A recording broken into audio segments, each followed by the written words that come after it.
One of the ways that I like to try and make my instrumental songs more interesting is by changing the time signature at some point in the song. So I recently wrote this song. It's called Seven, and the reason it's called Seven is it's the seventh song that I'm writing for this album that I've been working on for like 100 years now, and it's probably never going to be finished, but it's the seventh song. So I was like, it's the seventh song. Maybe I'll try and write it in 7, you know? I never wrote in 7 before, but I figured I'd experiment with it. So let me just show you what this song sounds like. It starts out in 4, and then I'm going to keep it in 4 once the drums and everything kick in. So listen to this, and then I'll play it in 7, and then you'll hear how different it sounds.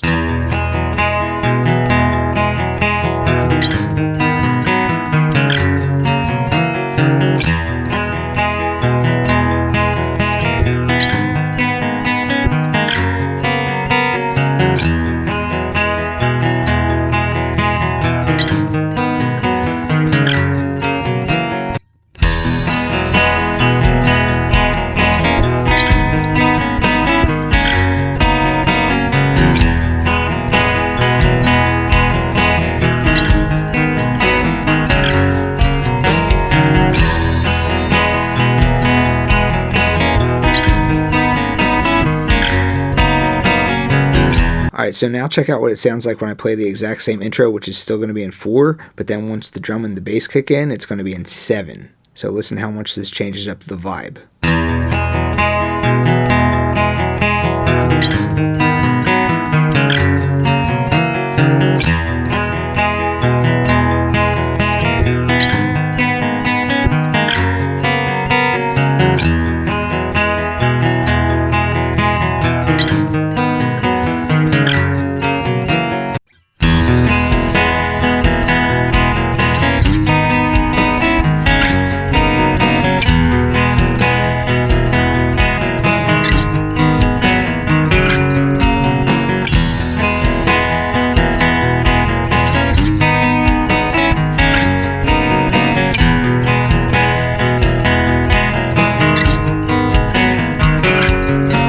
Alright, so you can hear how different it sounds when you play the chorus in 7 as opposed to playing it in 4. If a non-experienced musician hears this, they may not know that it's an odd time signature or something like that.